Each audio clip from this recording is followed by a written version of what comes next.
Well, good afternoon, everyone. I'm Jessica Grosskopf, an agricultural economist and extension educator with the Center for Ag Profitability at the University of Nebraska-Lincoln.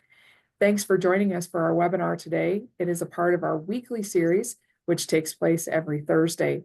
Find a schedule of upcoming webinars and recordings of past webinars at our center's website at cap.unl.edu.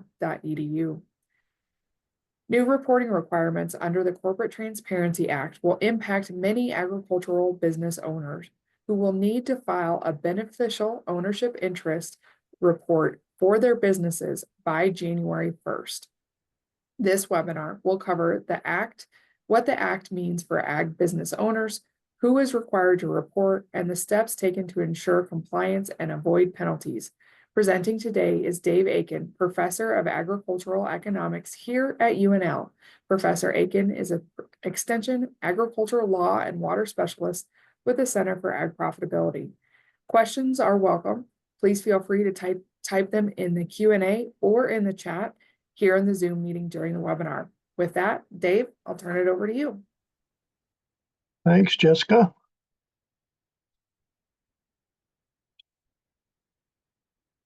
Okay, does that look right? Looks great. Okay. Okay, this first slide is just something from Montana State University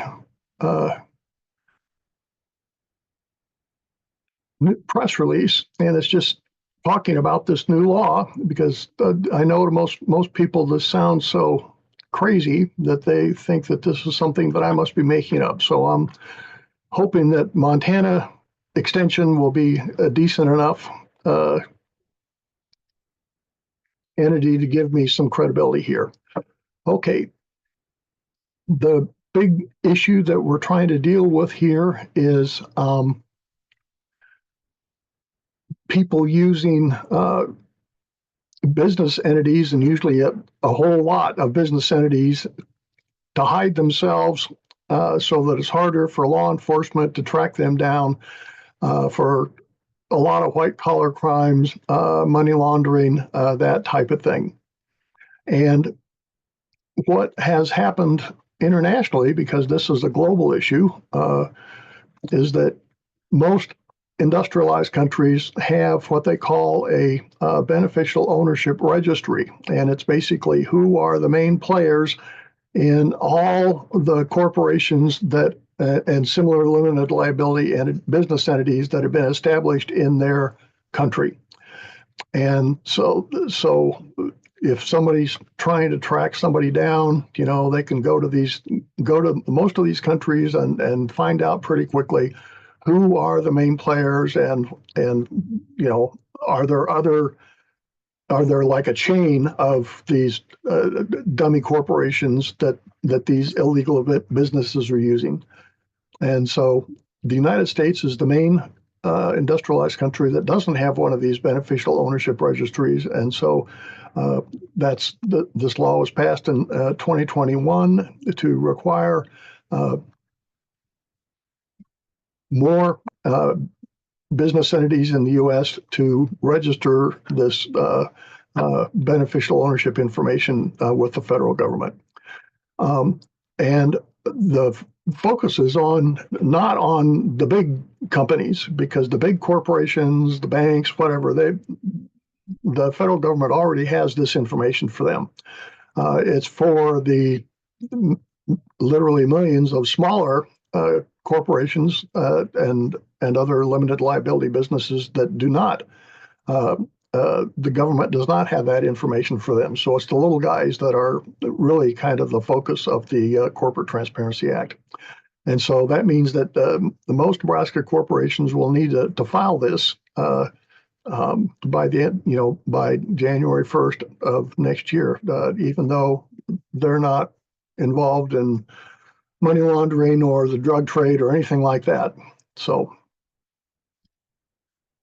okay, this is just a quick slide on money laundering and kind of the history of it. Al Capone was where this came from, and he owned a bunch of laundromats, basically commercial laundries. And so what he did was that he put his money in from his illegal activities into the laundry business, and then was able to take the money out as profits and that, and then able to spend the money without that money being easily traced back to his criminal activities. But apparently he didn't put all of his dirty money through the laundromats, because he eventually got convicted of income tax evasion. But now it's the same basic process. The criminal proceeds from drugs, protection, shakedown rackets, others, terrorist activities or enterprises. These are laundered to try to clean the money up, and so that it can be more easily used. And there are two things that these criminals need in order for money laundering to work. They need to find a country with no bank secrecy law. Excuse me, the way to get rid of them. No bank secrecy laws, and then the ability to easily create numerous dummy corporations. We ended bank secrecy in 1970, but on TV shows and stuff, people are talking about their Swiss bank accounts. These are these offshore accounts that they where they have no bank secrecy laws, and that means there are no laws that require banks to disclose information about their depositors or their customers. And so these offshore accounts are where this dirty money ends up in the process of getting cleaned up. And then the dummy corporations are paper corporations that are set up, and they set up bunches of them, and then they shuffle the money around through these different offshore accounts and stuff like that. And it makes it really hard for law enforcement to track the money down to the perpetrators, the criminals, who are up to this nefarious business. And so, we ended our bank secrecy back in 1970, so that's been quite a while ago. However, dummy corporations are legal in the United States and very easy to set up. And so, the Corporate Transparency Act is trying to make it easier to find out who's really behind these dummy corporations, and that's why everybody has to register. Okay, we covered that. Okay, the registry. Now, most countries, again, have these, but not all of them don't. And these offshore bank accounts, so it's not going to be a perfect system. But with the United States and being able to get into the various dummy corporations, seeing who's behind them, should help a lot and make this money laundering more complicated for these criminals. But in the United States, it's very easy to set up corporations or limited liability companies or limited partnerships, and there are legitimate business uses for these things. Lots of times, if somebody's buying out another corporation, they may move some of the assets into one of these dummy companies, for convenience sake, make sure the financing all goes through, make sure they get all the regulatory approval and stuff like that, before they finally move it into, where they want it to be, the business that they want it to be in. It's also apparently used in real estate, although I'm not sure, it's probably the same type of deal. Most industrialized countries have them, and the law that was passed a few years ago will make this add the United States to this list, and we'll have much better information about who are behind all these different corporations. And this is of interest to us in Nebraska. There's a lot of interest and concern about alien ownership of land in Nebraska, particularly near military installations. But right now, it's very difficult to find out, who's in the corporation that's buying this land, if it's a corporation or a limited liability company or a limited trust. It's not easy to find out who it is, because when they set these things up, they don't necessarily have who are the people that are actually in the business in the paperwork. And so the Corporate Transparency Act would make it a lot easier for us to verify that somebody who is buying land in Nebraska is not a front for some foreign adversary like China or Russia or Cuba or whomever, Iran. Okay, so what are the entities that are affected? And I'm just talking about Nebraska here. I'm not worried about other states. I'm sure the rules are probably pretty similar, but I'm only licensed in Nebraska, and so that's all I can talk about. But so it's corporations set up in Nebraska, limited liability companies, also called LLCs, organized or set up in Nebraska, and then limited partnerships set up in Nebraska. And all three of these business entities have to file their paperwork with the Nebraska Secretary of State, and they do not become an official live company until their paperwork is approved by the Nebraska Secretary of State. And that that connection to the Nebraska Secretary of State tells you what companies or what businesses have to register with the Corporate Transparency Act. If they had to file their paperwork with the Secretary of State, then they're subject to the Corporate Transparency Act. If they don't have to, and we'll see some that don't, then they're not subject to the Corporate Transparency Act. So, trusts are a good example of this. The normal trusts that we think of in terms of a family estate planning type of situation, those trusts have to be, they have to file with the local county court, where the property is that the trust is in charge of. And so those kinds of trusts are not subject to the Corporate Transparency Act. However, people use trusts for all kinds of things that don't have anything to do with estate planning. Sometimes they use them to try to avoid having to pay income taxes, all kinds of stuff like that. And so if you're in a trust and it's not this usual type of family estate planning setup, then you probably need to touch base with your attorney to see whether you have to file under the Corporate Transparency Act, and depends on how it's set up. But if it was set up and they filed with the local county court, you probably don't need to. But if you didn't file with the local court, then you probably do. So we'll see that. And companies that are subject to the Corporate Transparency Act are called reporting companies, and the main players in the business that they have to identify and provide a little bit of information about are called the beneficial owners, even though they may not actually have an ownership share in the business. That's just what they're called. Okay, just very quickly, we've got the filing deadlines. Entities that were operational, before last January 1st, they have until January 1st, 2025. So they have this year to report, and there's no grandfathering for them.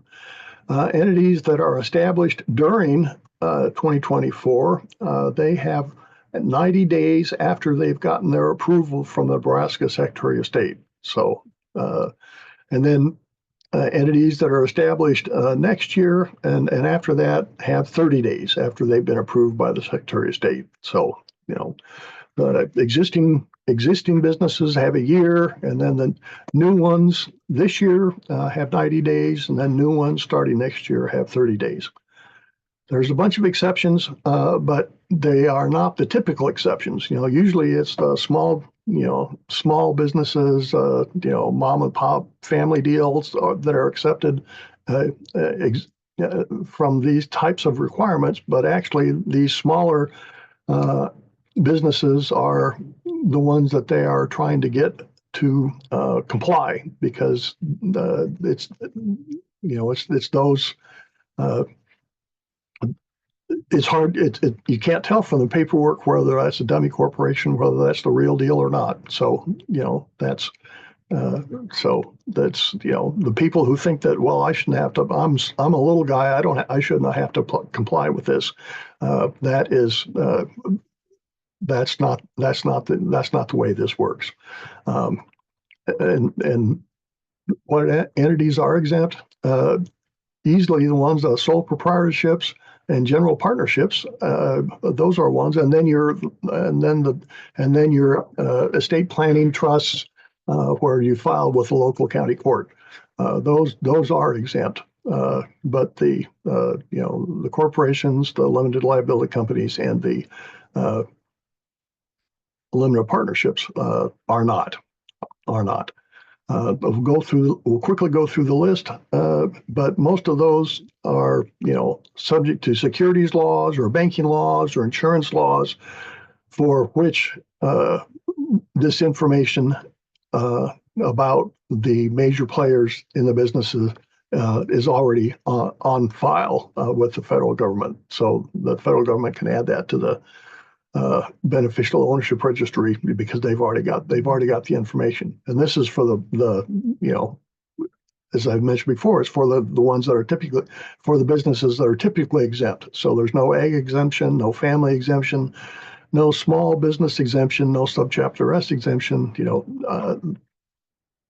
So farmers and ranchers and Main Street businesses, if they're in some type of limited liability business entity, corporation, LLC, or limited partnership, they are going to have to comply with the Corporate Transparency Act. So that's going to be most of the corporations and businesses in Nebraska.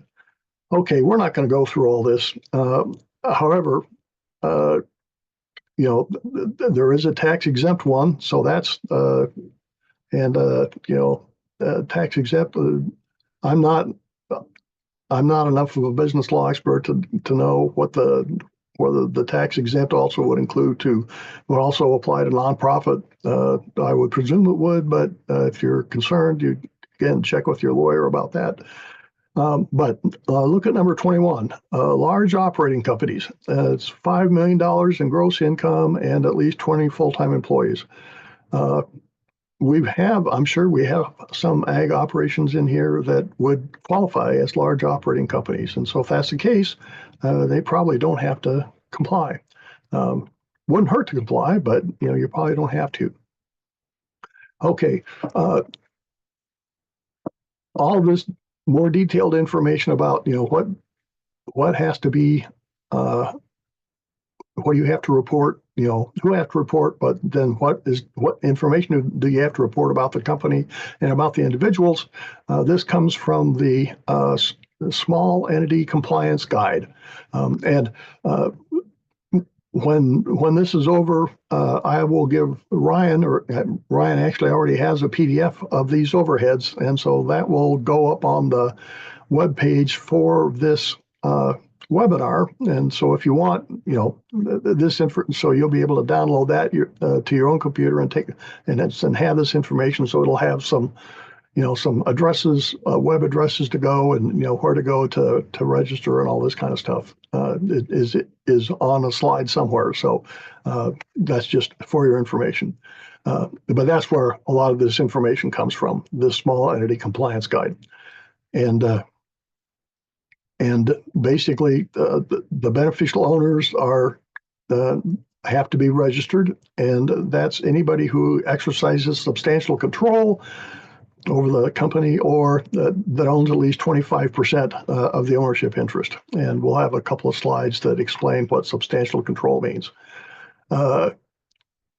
Substantial control includes people who are senior officers in the business. If you got a corporation, then you have to have corporate officers.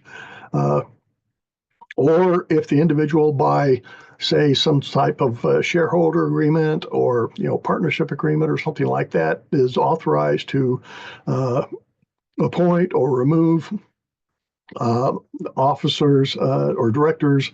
If you have that kind of control, then that level of control, then you're exercising substantial control. And all the rest of these slides to deal with control, it's going to say you don't need an ownership interest to exercise substantial control.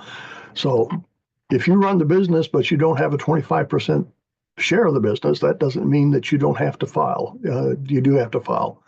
Okay, we're finally getting a little more specific. So who are some of these senior officers? Well, president, CFO, general counsel, CEO, COO, and then, or anybody who does those jobs, even if they don't have the title, that they would be considered a senior officer, and they exercise substantial control. Important decision makers, in operating the business, making strategic decisions about, are we gonna, we've got this one restaurant, little cafe, and it's doing pretty well. Are we going to open another one on the truck stop on the interstate? That would be a strategic decision. And if you're involved in that decision, then yeah, you're an important decision maker. Finances, structure, all that kind of stuff. If you're significantly involved in the business, you're probably going to meet this substantial control, even whether you're 25% or not. Okay, exceptions. The minor children, somebody who is simply a nominee or a representative of somebody else, like the Al Capone mouthpiece who sits on the board of one of these dummy corporations. Employees who are not senior officers, somebody who might inherit 25% down the road, but they don't own 25% now. The bank, they are not considered a beneficial owner. Okay, the reporting company, and these next two slides are pretty similar because the information required for the company and for the individuals is pretty similar. But so name, trade name, or doing business as name. If that's different from your legal name that's on the paperwork, your address, the principal business address, the jurisdiction, that is in our case, the state of Nebraska, would be where the business entity was set up, and then the IRS taxpayer identification number, including the employer identification number, and the legal name and the jurisdiction are the two things that the Nebraska Secretary of State for sure would have. They probably don't necessarily have any of the other. They don't have 2, 3, or 5. So this is why they're setting it up through the beneficial owner registry. Okay, the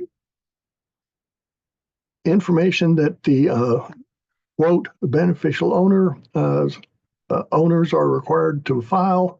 And again, these are the people that play a substantial role in the business. Kind of the shorthand definition.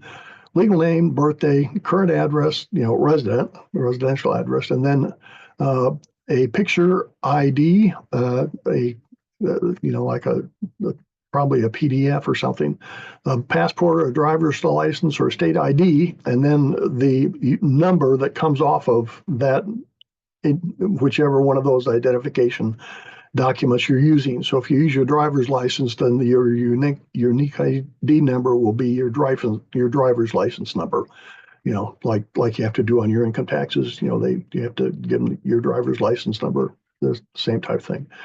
No financial information about this person is required, and you don't have to give them your social security number. None of this information may be on file with the Nebraska Secretary of State. The name and birthday could be if the person was an incorporator for the business, and they were also somebody who is a substantial player in the business. But that's doesn't have to be. It could be somebody from the law office that set it up. Are the names on the what's on the Secretary of State's business? Documents on file with them. So this will get that information that can be used in the fight against organized crime. Okay, if you're involved in a lot of businesses, either as an individual, or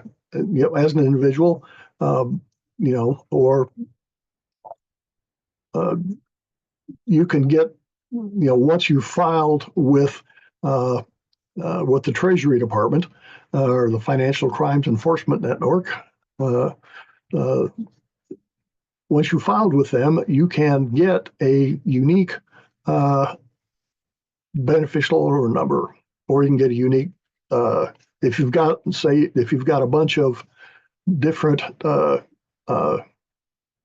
beneficial owners, or you have to add a beneficial owner, to your company and stuff like that. If you've got a company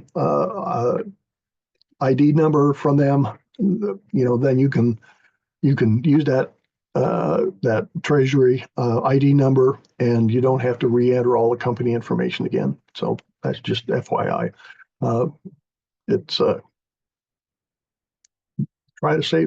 they're trying to save you some time, but if it's one and done for you, then don't worry about it. The beneficial ownership information is filed electronically this year, and I haven't seen that there have been any issues with that, so that's good. And Jessica informed me that she's filed on hers, and so she can kind of take us through a little bit of that if people want to see what that looks like. If you do, let us know in the questions, and we'll get that set up. The there's the webpage that there's a link to the electronic filing part of it. There's a link to information, which includes the small entity compliance guide and stuff like that. Penalties, $500 a day, up to $10,000, and up to 2 years in prison. And these are for willful, that is, deliberate violations. Now, I can't make any promises or guarantees, but to me, when it says willful, it means that you know that you had to do it and you didn't do it. And the way I think this is going to work is that, once the deadline is passed, letters are going to start going out in the mail from, the Treasury Department saying, you should have filed with the beneficial ownership registry and you didn't. So you've got 30 days to file. And if you file within 30 days, then we won't assess any penalties. If you don't, then you're going to be subject to fines and potentially imprisonment. So it's it'll be like that. It's not that if you missed the deadline, that there's going to be federal marshals, saying, you're going to jail. So, okay. One question that I think a lot of people will have is, do I need to do this through my attorney or through my CPA?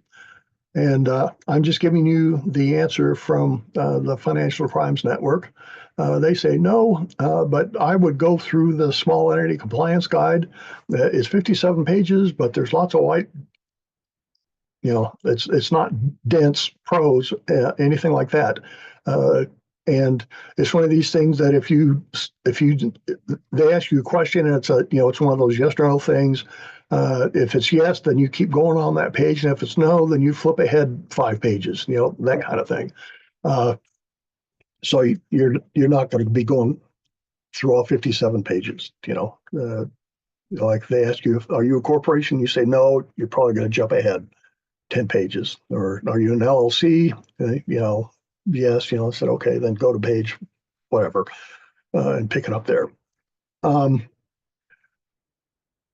So here's their official answer. They say they think that most folks should be able to handle this on their own using the Small Entity Compliance Guide and other resources that Financial Crimes Network has prepared and is on that website, that webpage. But if you find that you need help, then you can get that from an attorney or from your accountant. Now, here's my advice. If you are a corporation or an LLC or a limited partnership, and you think you don't need to file because you don't think you should have to file, then you need to talk to your attorney, because you probably do need to file and you probably just don't want to. But, that is what it is. Okay, who can access the beneficial ownership information? It is my impression, and they don't have final regulations. I don't believe they have final regulations on this yet, but it's going to be limited to law enforcement. So, it will be law enforcement, state, local, national, and probably international, uh, uh, national security and intelligence folks will be able to access it. But it's not open to everybody that wants to find out about it. So, uh, and we'll need to make it available to internationally, because we want to access this information overseas. So if we're worried about Chinese ownership of land in Nebraska, we're going to need we're going to need global access to do that. So we'll have to share ours with uh, other countries to get access to theirs. Okay, there have been a number of lawsuits filed against the constitutionality of the Corporate Transparency Act. And as near as I can tell, there have been two court decisions. The first one was last spring, March 1st, and this was the Federal District Court for the Northern District of Alabama. And they ruled that the Corporate Transparency Act was unconstitutional. And I took a very quick look at that opinion, and it was, everything was unconstitutional. It did not appear to be a well-reasoned decision. And I think that the appeal was heard.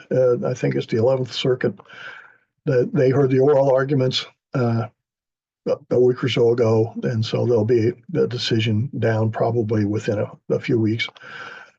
And I expect that the district court opinion will be reversed. The other, excuse me, the only other reported case is out of Oregon Federal District Court, and it said that it was constitutional.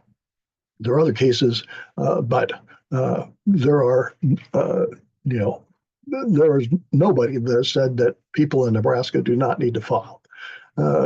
They do. However, if you're a member of the National Small Business United group, then you may not have to file until that case has been reversed. But again, the information that is requested is fairly innocuous. So I think it's easier to do it, get it over with, don't worry about it, and get back to running your business. Okay. I don't think we have a vast criminal network of dummy corporations, hiding money for Osama bin Laden's group or anything like that in the United States, in Nebraska. But for this to work, we need to file, and our folks need to file. And as this happens, it'll make the Corporate Transparency Act beneficial ownership registry a better, stronger tool to get after the bad guys. It's not the silver bullet. If everybody registers under the Corporate Transparency Act, it's not going to make money laundering go away. But it's going to make it harder for them to do it, and it'll be harder to do it using the U.S. legal system. And so, hopefully that means that more folks will get caught. And again, as I mentioned earlier, we're concerned about foreign ownership of land in Nebraska, and it'll be very hard, almost impossible, to track any of these folks down without something like the beneficial ownership registry that the Corporate Transparency Act will be developing. So it will help strengthen our efforts in Nebraska, and significant efforts now that with the two laws that were passed in the most recent regular legislative session, to ferret out who these foreign owners of Nebraska land might be. Okay. For further information, there's their homepage. That's the link that we've seen before. In the small entity compliance guide, if you're doing it yourself, you probably want to take a look at that. They've also got frequently asked questions. They got a video, and you can, if you want updates on what's going on, you can subscribe to that, which I have done because I give talks like this. I gave a shorter version of this talk to the lead 42 last week, and in the Q&A, one of the participants said that he had filed the week before, and it took him about 20 minutes to do it. So it was not a very onerous type of task. Okay, I think that is all I have. And so we can end the screen sharing. If I can find it. There we go. Well, thank you, Dave, for your presentation. We do have a couple of questions in the chat, and I have also been typing some technical responses in the chat as well, but one I think is a good one for you. What if no one person in an LLC owns more than 25%? Yeah, no, they've got to file. They have to file. So 25 plus, you're in for sure. So, but if no one person has more than that, right? So if everybody had 10%, right? Somebody in the business is going to be involved in making business decisions, those slides that we went through. So, and all those slides said, you do not have to own anything and you're still considered a beneficial owner because you exercise substantial control in the business. So if let's say it's a mom and pop restaurant, Main Street business, and all the stock or all the shares in the LLC are owned by the kids, but mom and dad operate the business and run the business. Mom and dad have to file. They don't own anything. Doesn't matter. They are the ones who are running the business, so they've got to file. The kids don't, unless they're involved in running the business, but all they have is 10%. They don't have to file, but mom and dad do because they're running the business and making the decisions. So that's kind of that catch-all, right, that they did there. So it's not necessarily your title. It's not just about the percentage of ownership. It's about the management and the daily decisions. Yeah, it's what you do. It's what you do. You don't have, and in an LLC, you're not going to have a title.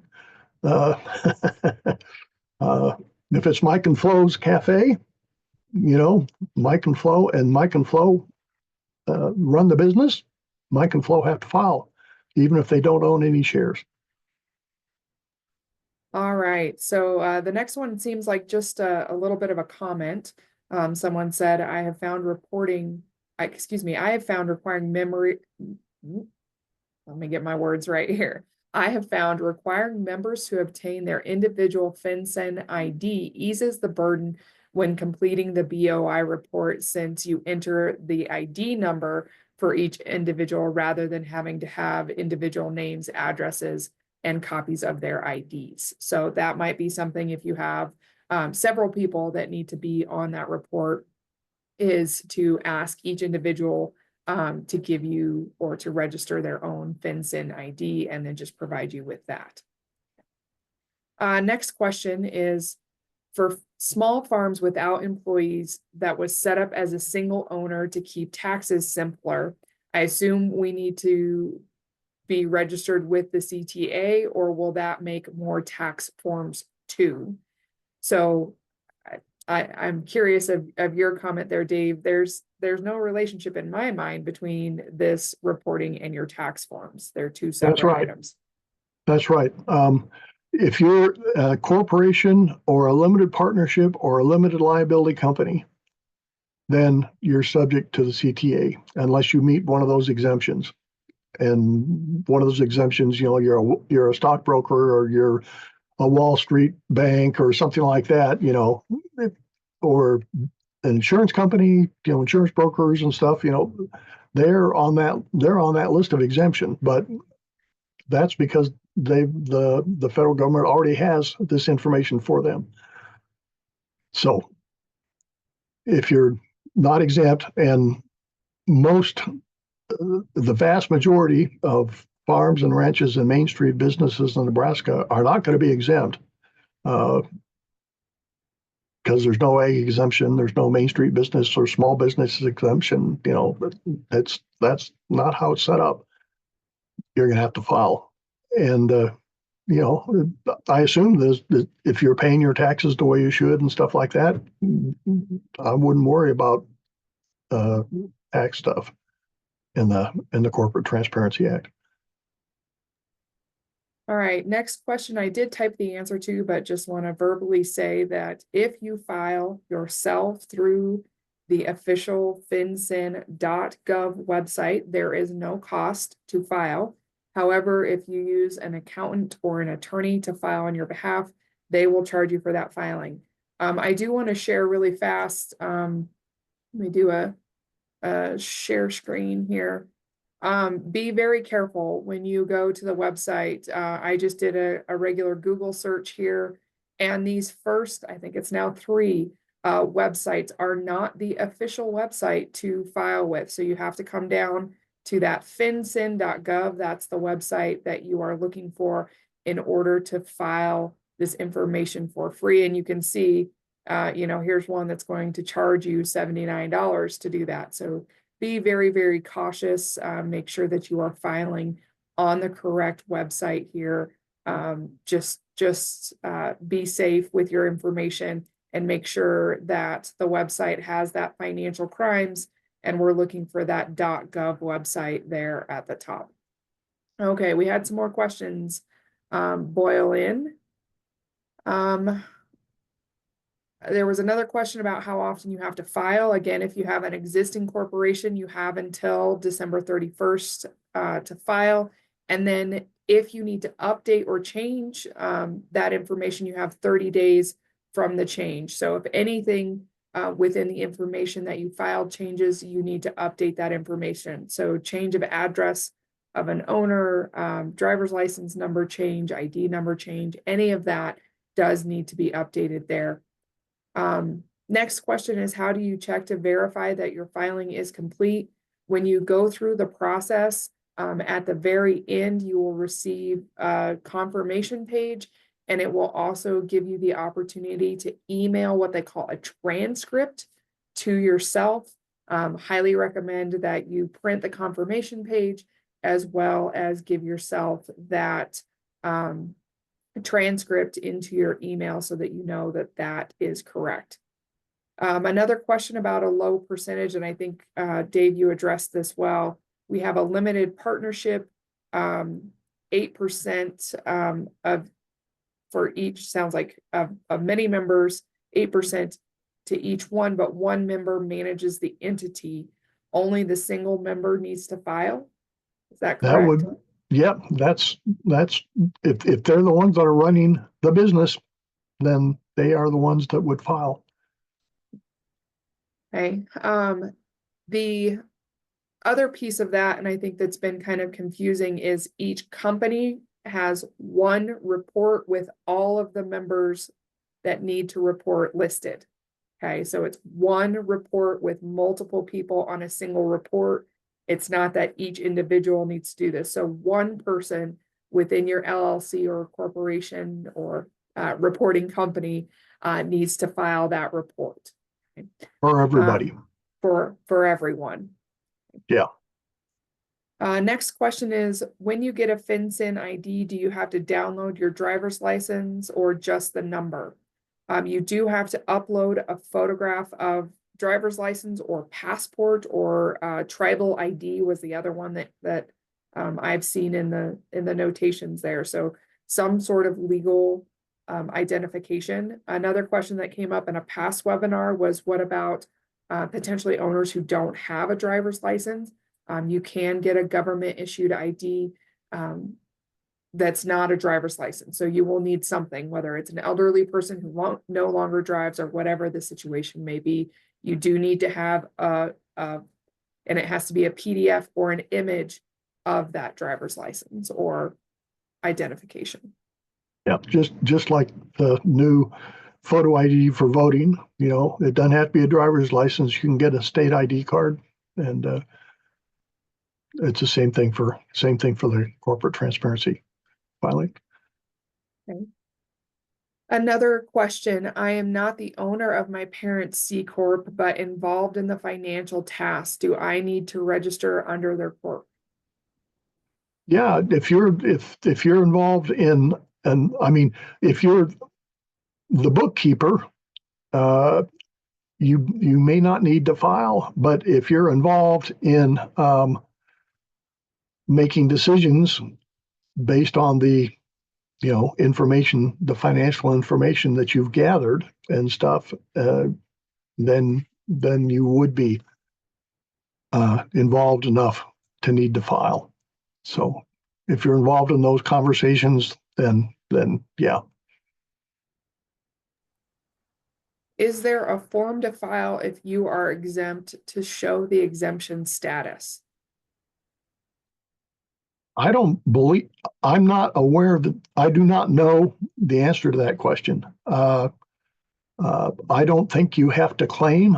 I think if you're in one of those categories, then you just don't need to file. And if they ever contacted you, then you could say, I'm exempt because of, I qualify for this exemption.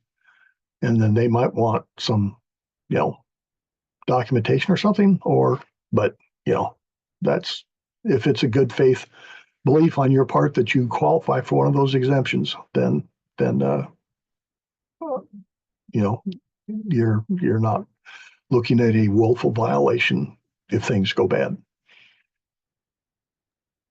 Okay, and last question that I see, and then maybe we'll do some sharing here and show you a little bit more of that filing system. If you have an entity and a trust owns a part of it, do you use the trustees?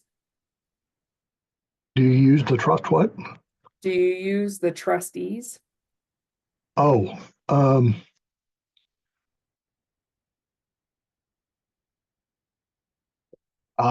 not gonna guess.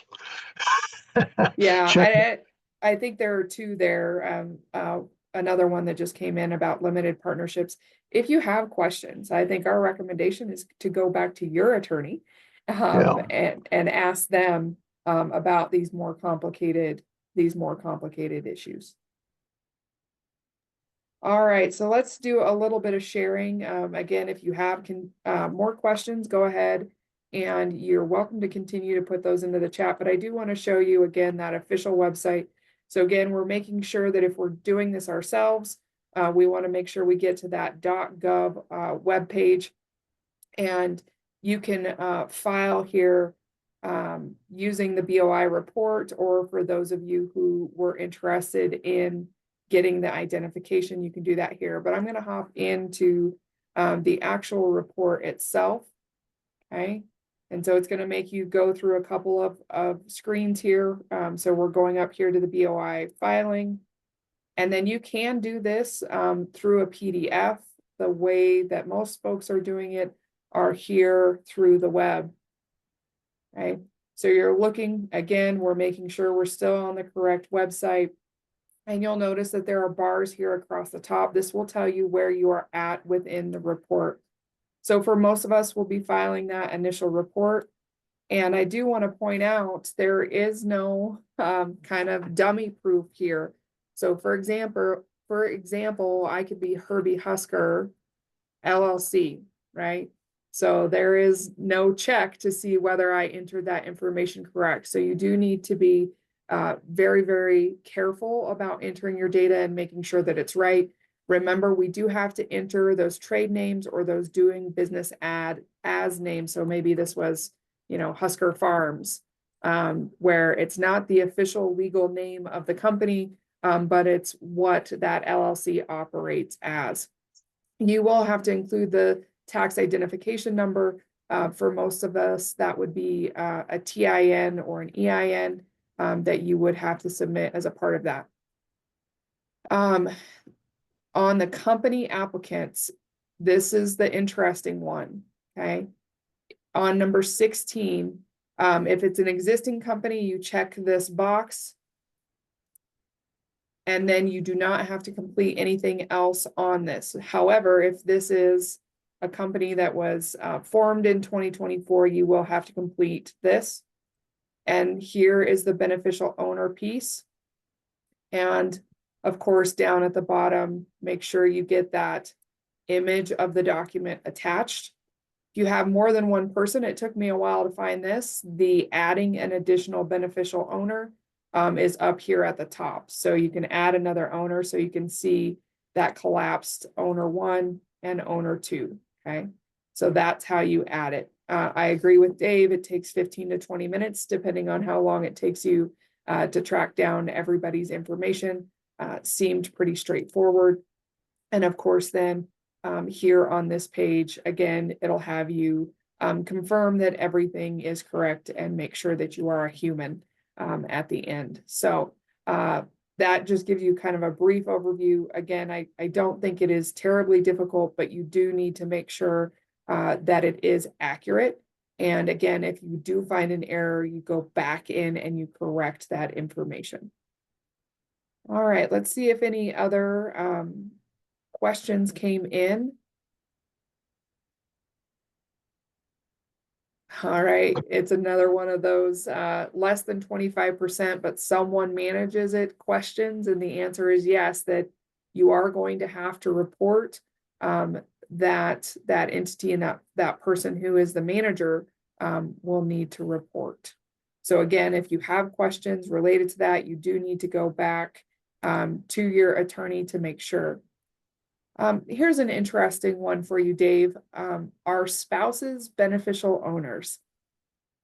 Well, it depends. I mean, if they do any of the functions that the senior officers do, if they're involved in the, deciding on if it's a farm or ranch, are we going to change our production next year? Are we going to do it the way we've been doing it? Who's going to be in charge of which enterprise, stuff like that. If you're involved in those conversations, yes, you're exercising substantial control. It doesn't mean that you're telling everybody else what they have to do, but it means that you're part of the conversation in terms of deciding what are we going to do. And so, if you don't have anything to do with the business, then you don't have to file. But if you're involved in the business, then you're almost always going to have to file. One of the questions that came in, I'll be honest, I don't know if I have an answer for it yet. Do you get the FinCEN number right away, or does that come through the snail mail? I would assume it would come in relatively quickly, but I did not go through that process, so I'm not sure on that. Dave, any insight on that? I'm guessing that they would email it to you, but I'm not. Oh, somebody says instantly. Yeah, so thank you for the person that said that. So it sounds like it should come to you immediately on that one. All right. Again, if you have questions, I think I'm going to wrap these few ones up. If you have questions about whether or not you should be listed or your company should be filing, we suggest that you call your attorney or your accountant to see whether or not you should file. So again, I think there's a lot of complex corporations and LLCs out there. And if you are questioning whether or not either the company or corporation should file or who should be on that filing, you need to make sure that you are asking your individual counsel about that. And then I guess the last one on here, when adding individuals, do we need to go through the entire process again? Again, you will get that FinCEN ID number, so I'm not sure if you can just go in and update that. I think you need to try the system and see how it works. So if you've already done your initial report, you've listened today and you thought, oh, I should have added a couple more people, you should be able to bring that information back up based on the FinCEN number from your transcript, to my understanding. But again, I have not corrected it. And if you need assistance, again, most attorneys and accountants have done this for other people, or at least have an idea of how it's done. So go back to them and ask for individual help if needed. Okay, I am not seeing any additional questions come through. Dave, any final thoughts that you would like to share? Just thanks to you for helping showing some of the stuff on the website. That was very helpful. And I think that they're trying to make this as user-friendly as they can, which isn't to go all the way and say, yeah, that's real user-friendly. But I think they're trying to make it user-friendly. So if you need to go and make a correction or something like that, I would try, go back and see if you can. And then if you can't, then maybe you need some help in trying to get that done. But I think that if you're a little bit patient and can go through all the screens and look at stuff, then you may be able to find a way, to add another beneficial owner or correct some information or something like that. So, but I'd try Google too and say, how do I correct information on, the beneficial ownership filing? And you'll probably find something that might help. So. And again, I would encourage you, that fincen.gov website does have a frequently asked question. Again, we don't know every situation or scenario.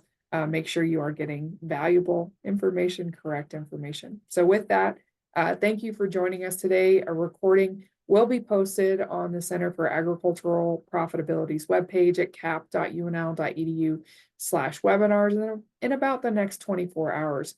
We would really appreciate your feedback by clicking on a brief evaluation that will pop up as you close Zoom. Thank you again for joining us today, and best of luck as you file this report.